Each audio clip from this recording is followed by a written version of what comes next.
सभी शिक्षक साथियों को नमस्कार। मिड डे मील आयुक्त के द्वारा 9/9/2024 को एक लेटर जारी किया गया है, जिसके अकॉर्डिंग 19-20 सितंबर 2024 को मिड डे मील योजना के अंतर्गत मध्याह्न भोजन, खाद्यान्न एवं पन्नाधाय बाल गोपाल योजना का औचक सघन निरीक्षण प्रस्तावित है। इसके अंतर्गत सभी जिला कलेक्टरों को लेटर लिखा गया है, जिसमें बताया गया है कि जिले के न्यूनतम 20% विद्यालयों का रैंडमली चयन कर औचक सघन निरीक्षण करवाया जाए।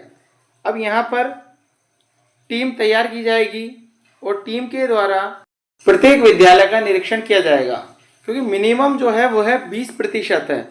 तो कलेक्टर के द्वारा जो टीम बनाई जाएगी उसके अंतर्गत अतिरिक्त जिला कलेक्टर, मुख्य कार्यकारी अधिकारी, जिला परिषद, अतिरिक्त मुख्य कार्यकारी अधिकारी, जिला परिषद, उपखंड अधिकारी, तहसीलदार, जिला शिक्षा अधिकारी, यहाँ तक कि सभी अधिकारी जो हैं यहाँ पर क्या है इसमें सम्मिलित है।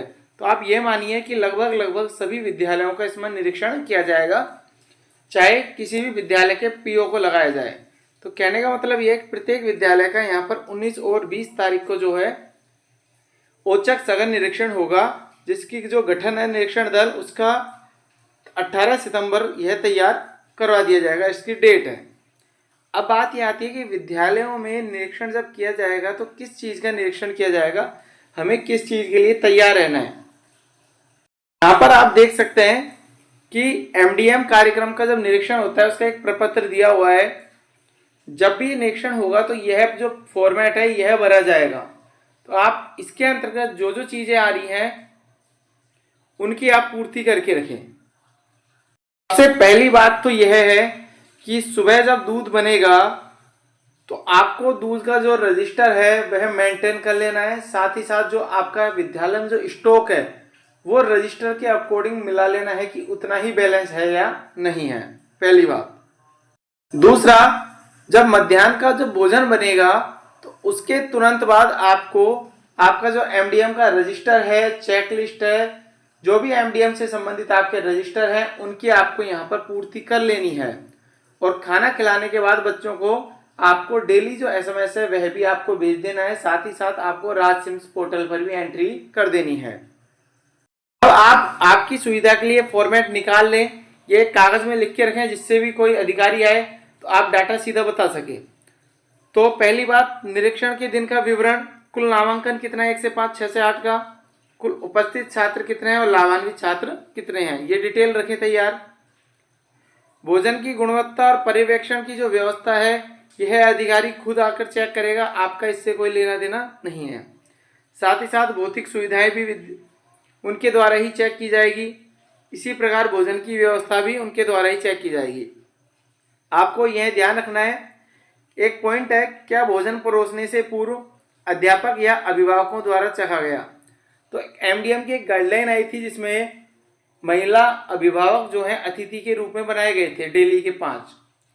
तो आपको उस रजिस्टर की भी पूर्ति पहले ही करके रखनी है, क्योंकि अधिकारी द्वारा यदि कोई रजिस्टर मंगा लिया जाता है चखने का या परोसने का, तो आप उसे सही समय पर पेश कर सके पूरी पूर्ति के साथ में। इसी प्रकार से आपको ये ध्यान रखना है कि कुक हेल्पर का गत माह तक की जो मानदेय की राशि है उसका भुगतान हो चुका है या नहीं।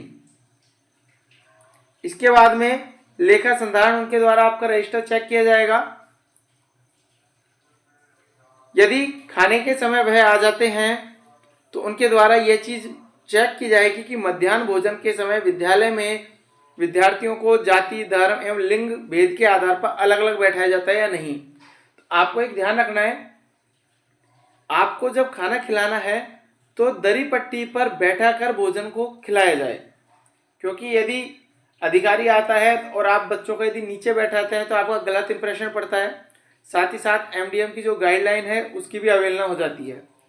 एमडीएम की गाइडलाइन के अनुसार बच्चों को दरी पट्टी पर बैठा कर ही खाना खिलाना है। साथ ही साथ जो परोसने वाले हैं उनसे यह भी कह दें आप कि जो खाना खिलाते समय चप्पल पहन के ना खिलाएं। इसके बाद में पन्नाधाय बाल गोपाल योजना, रजिस्टर का आप जो ऊपर नाम लिख रखा हो, यदि आपने मुख्यमंत्री बाल गोपाल योजना, तो उसको बदलकर आप पहली बात तो यहाँ पर पन्नाधाय बाल गोपाल योजना कर लें। आपके विद्यालय में स्टॉक है या नहीं और यदि है तो कितना उपलब्ध है। साथ ही साथ विद्यालय में आपूर्तिकर्ता द्वारा वर्तमान त्रैमास के लिए पाउडर मिल्क की आपूर्ति कर दी गई है या नहीं।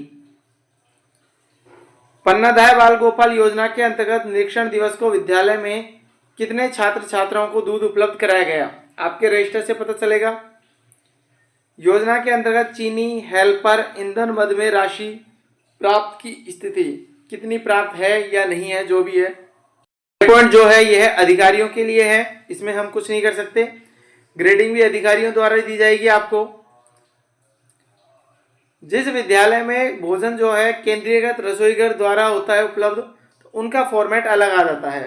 तो उनका फॉर्मेट इस प्रकार से है, सेम चीजें हैं कि कितने नामांकन है, कितने उपस्थित हैं, कितने लाभान्वित है, भोजन की गुणवत्ता है, पर्यवेक्षण की व्यवस्था है, साथ ही साथ वही सब है जो आपने ऊपर की तरफ यहाँ पर देखे थे।